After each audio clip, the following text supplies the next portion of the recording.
आज की वीडियो में मैं आपको बताऊंगा कि तारीख पैदाइश को तब्दील करवाने का कानूनी तरीका क्या है और दुरुस्त तरीकेकार क्या है। अदालत में जब भी आप केस फाइल करते हैं कि आप अपनी तारीख पैदाइश को चेंज करवाएं, अदालत आपसे क्या क्या डॉक्यूमेंट्स मांगती है, नादरा का वकील आपसे कौन कौन से सवाल पूछेगा, कितनी देर में आपने केस को फाइल करना है, कितना टाइम गुजर जाए तो उसके बाद आपके केस करने के बावजूद भी आपको कोई रिलीफ नहीं मिलता है, ये तमाम तफसीलात मैं आज आपको इस वीडियो में बताऊंगा। अब वीडियो शुरू करने से पहले मैं आपसे रिक्वेस्ट करूंगा, मेरे फेसबुक पेज को लाइक करें, यूट्यूब चैनल को सब्सक्राइब करें। दूसरा मेरी आपसे रिक्वेस्ट ये है कि मेरे तमाम वीडियोस को पूरा जरूर देखा करें ताकि लीगल टॉपिक से रिलेटेड जो भी इश्यूज हैं, जो भी कानूनी बातें हैं, वो आपको डिटेल में समझ आ जाएं। मेरी वीडियो को लाइक किया करें, कमेंट किया करें, शेयर किया करें, लीगल एडवाइस के लिए भी और लीगल नॉलेज की शेयरिंग के लिए भी। तो अब आ जाते हैं अपने सर टॉपिक की तरफ कि नादरा में तारीख पैदाइश को तब्दील करवाने का क्या तरीकेकार है। एक दफा अगर तारीख पैदाइश आपके आईडी कार्ड पे लिख दी गई है तो क्या आप उसको चेंज करवा भी सकते हैं या नहीं करवा सकते।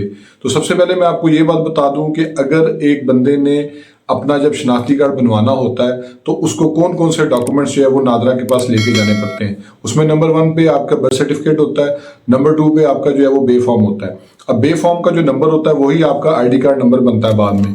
दोनों डॉक्यूमेंट्स पे अगर डेट ऑफ बर्थ सेम हो तो नादरा वाले आपकी डिटेल्स को एंटर करने के बाद आपको एक फॉर्म देते हैं और वो आपसे कहते हैं जी कि आप इसको 17th ग्रेड के गजेटेड ऑफिसर से जो है वो अटेस्ट करवा के लाएं। जब आप उस डॉक्यूमेंट को लेके जाते हैं किसी स्कूल टीचर से, किसी गवर्नमेंट जॉब करने वाले शख्स के पास लेके जाते हैं, वो उसको टेस्ट कर देता है और वो फॉर्म आप एज इट इज जो है वो जब नादरा वालों को सबमिट करते हैं तो उसकी डिटेल्स को मैच करने के बाद वो आपको आईडी कार्ड इशू कर देते हैं। जो बर्थ सर्टिफिकेट होता है वो यूनियन काउंसिल वाले इशू करते हैं, जो बे फॉर्म होता है वो नादरा वाले इशू करते हैं। और जो बे फॉर्म है वो बर्थ सर्टिफिकेट के ऊपर और पेरेंट्स के जो है वो मैरिज रजिस्ट्रेशन सर्टिफिकेट की बेस के ऊपर, इसमें फादर का आईडी कार्ड, मदर का आईडी कार्ड, दोनों चीज़ें होती हैं और उसमें जो बर्थ सर्टिफिकेट की डिटेल्स होती हैं वही मेंशन की जाती है और उसी को लेके आगे जो है वो आईडी कार्ड पे भी जो है वो दर्ज किया जाता है। अब होता यह है कि जब ये तीनों चीज़ें लाइन अप होके प्रिंट फॉर्म में आईडी कार्ड की शक्ल में हमारे पास आ जाती हैं तो डेट ऑफ बर्थ जो है वो on the face of it लिखी होती है आईडी कार्ड के, और जो नादरा लॉ है उसके मुताबिक जो है ये बात कंफर्म हो जाती है कि जब एक आईडी कार्ड इशू कर दिया गया उस शख्स को जो कि एप्लीकेंट था तो उसके ऊपर जो भी डिटेल्स मेंशन है वो उस शख्स के नॉलेज में आ चुकी हुई। इसका मतलब ये होता है कि उसका जो टाइम पीरियड है, अगर उसमें कोई करेक्शन करवानी है, कोई मिस्टेक है या कुछ भी है, वो उसी वक्त शुरू हो चुका होता है क्योंकि डेट ऑफ बर्थ तो सामने लिखी होती है। बशर्ते कि अगर एक शख्स जो है वो अनपढ़ ना हो या उसकी जो है वो इस चीज़ की अंडरस्टैंडिंग ना हो कि इसके ऊपर क्या लिखा हुआ है, वो एक अलग सिनेरियो है। तो इसका जो टाइम पीरियड होता है आप उसको विद इन 3 ईयर्स जो है वो एप्लीकेशन दे के जो है वो ठीक करवा सकते हैं, लेकिन उसके पीछे आपके पास कॉरेस्पॉन्डिंग डॉक्यूमेंट्स होने ज़रूरी हैं। जिस तरह आपके पास वो बर्थ सर्टिफिकेट होना चाहिए जो आपका ओरिजिनल बर्थ सर्टिफिकेट है, उसके ऊपर वही डेट ऑफ बर्थ लिखी होनी चाहिए जो आईडी कार्ड के ऊपर है, क्योंकि आपने उसकी बेस के ऊपर ही आईडी कार्ड बनवाया। अगर 2 डेट्स में फर्क है तो नादरा वाले कहते हैं जी आप कोर्ट से डिग्री लेके हम इसको अब ठीक नहीं करेंगे, क्योंकि अक्सर लोग ये गलती करते हैं कि जल्दबाजी में आके नया बर्थ सर्टिफिकेट किसी और यूनियन काउंसिल से बनवा लेते हैं जो कि नादरा के लॉज के मुताबिक जो है वो जुर्म भी है और वो आपका आईडी कार्ड ब्लॉक करके आपके खिलाफ जो है वो कानूनी कार्रवाई भी कर सकते हैं। दूसरी चीज़ इसमें मैं आपको बता दूं कि फर्ज कर लेते हैं एक शख्स की डेट ऑफ बर्थ वाकई ही गलत लिखी गई है, क्योंकि इसमें एक बात अब सुप्रीम कोर्ट की जजमेंट्स की रोशनी में, हाई कोर्ट की जजमेंट्स की रोशनी में ये साबित हो चुकी हुई है कि नादरा वाले जो है आईडी कार्ड की जो तारीख पैदाइश है उसको सिर्फ और सिर्फ as a matter of mistake ठीक करने के पाबंद है, as a matter of option या एज ए मैटर ऑफ या जिसे विश कह लें आप या जिसे ख्वाहिश कह लें कि मैं अपनी 5 साल डेट ऑफ बर्थ कम करवा लूँ, वो नहीं करते हैं। और अगर कोई शख्स जो है वो इसको चेंज करवाना चाहता है तो उसको प्रॉपर जो है वो सिविल कोर्ट में केस दायर करना पड़ता है, उसको ये बात एस्टेब्लिश करनी पड़ती है, साबित करनी पड़ती है कि जी गलती से वो लिखी गई है, क्योंकि अक्सर लोगों से गलती भी हो जाती है, लोग ध्यान नहीं देते, ईयर चेंज हो जाता है, मंथ चेंज हो जाता है, डेट चेंज हो जाती है, वो नहीं पता चलता। तो कोर्ट उसमें मांगती है कि आप सेम डॉक्यूमेंट्स लेके आए जिसमें नंबर 1 के ऊपर जो है वो आपका ओरिजिनल बर्थ सर्टिफिकेट है, फिर आपका बे फॉर्म है, और अगर आपकी जो है वो एज जो है वो 17 ईयर 18 ईयर से जिस तरह लोग मैट्रिक कर लेते हैं तो उसमें वो आपको कहते हैं मैट्रिक की सनद भी लेके आए, क्योंकि ऐसा भी होता है कि मैट्रिक की सनद पे कुछ और है, आईडी कार्ड पे कुछ और है, बर्थ सर्टिफिकेट पे कुछ और है, बे फॉर्म पे कुछ और है, ये मामला भी आते हैं। तो नादरा के ये रिलेटेड जब डेट ऑफ बर्थ चेंज करवाने के लिए कोर्ट में केस दायर कर दिया जाता है तो वो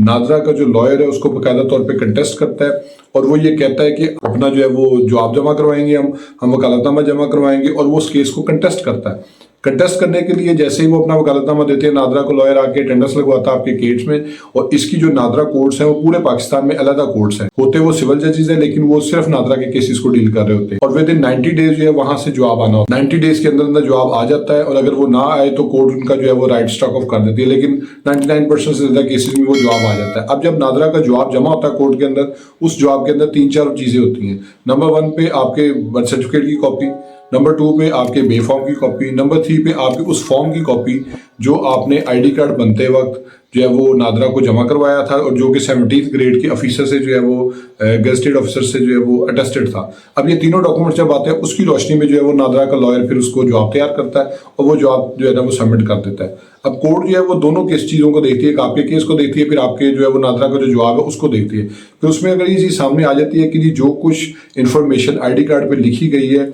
वो as per the record provided by you, यानी कि जो चीज़ें आपने प्रोवाइड की थी नादरा को वो उसके मुताबिक ही बनाया गया है, तो फिर वो आपका किसी सूरत में जो है वो डेट ऑफ बर्थ को चेंज नहीं करती। फिर जिन लोगों ने डबल बर्थ सर्टिफिकेट्स बनवाए होते हैं वो जाके दूसरा बर्थ सर्टिफिकेट पेश कर देते हैं, ड्राइविंग लाइसेंस को पेश कर देते हैं। तो as per the latest law driving licence के ऊपर जो डेट ऑफ बर्थ है उसको कोर्ट जो है वो ऑफिशियल नहीं मानती, क्योंकि वो आपका एक स्किल से रिलेटेड डॉक्यूमेंट है। उस पर आपने जो इन्फॉर्मेशन दी है वो नादरा के साथ सिंक नहीं है, उसमें अक्सर डिफ्रेंशिएट हो जाती हैं चीज़ें। लेकिन इसमें जो कोर्ट ने सबसे ज़्यादा प्राइमरी डॉक्यूमेंट जिसको सबसे ज़्यादा इंपॉर्टेंस देनी है वो आपका बर्थ सर्टिफिकेट है। और बर्थ सर्टिफिकेट जब आप देखेंगे उसके एंड के ऊपर लिखा होता है कि उसका इंदराज क्या है, इंदराज उसका नॉर्मल है या उसका लेट इंदराज है। तो अगर तो लेट इंदराज है तो कोर्ट उसको वैसे स्ट्राइक डाउन कर देते कि नहीं जी ये तो आपने बाद में बनवाया। लोग अक्सर क्या कहते हैं जी पहला हमारा गुम हो गया जी, हमारा हमने नया इसलिए बनवाया। लेकिन वो कहते हैं नहीं, अगर आपका गुम भी हो गया तो आप मुतलका यूनियन काउंसिल में जाएं और वहां से जाके जो है वो अपना ओरिजिनल बर्थ सर्टिफिकेट जो है वो उसे रीप्रिंट करवाएं। दूसरे नंबर पे ये है कि वो आपका बे फॉर्म देखते हैं, फिर मैट्रिक की सनद देखते हैं।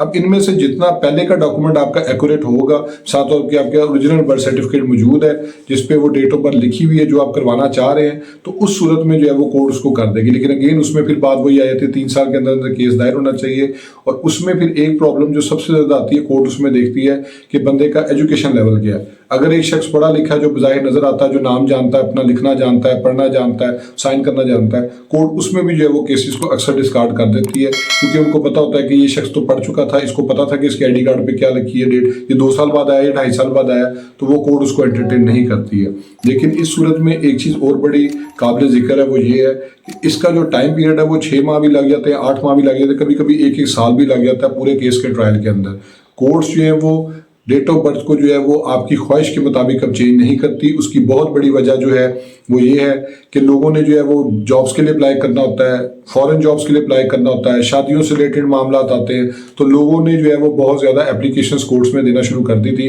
कि जी हमारा जो है वो आईडी कार्ड की जो डेट ऑफ बर्थ है वो चेंज कर लें। फ्रॉड भी हो रहे थे, मिसरिप्रेजेंटेशन भी हो रही थी हर जगह पे। कुछ लोग जो है वो अपनी जॉब से रिटायरमेंट के करीब पहुंचते थे, वो जाके 5 साल कम करवा लेते थे। तो ये सारी प्रैक्टिस जो है वो बंद हो चुकी हुई हैं। अब किसी सूरत में भी जो है जो आपकी डेट ऑफ बर्थ है वो आपकी ख्वाहिश के मुताबिक चेंज नहीं होगी, वो सिर्फ और सिर्फ एज पर रिकॉर्ड होगी। मैंने आपको सारी तफसीलात इस वीडियो में बता दी है। होप्स आपको ये वीडियो पसंद आई होगी। मेरे फेसबुक पेज को लाइक करें, यूट्यूब चैनल को सब्सक्राइब करें, ताकि लीगल टॉपिक्स पे इसी तरह मैं इन्फॉर्मेशन आपसे शेयर करता हूँ। Thank you for watching.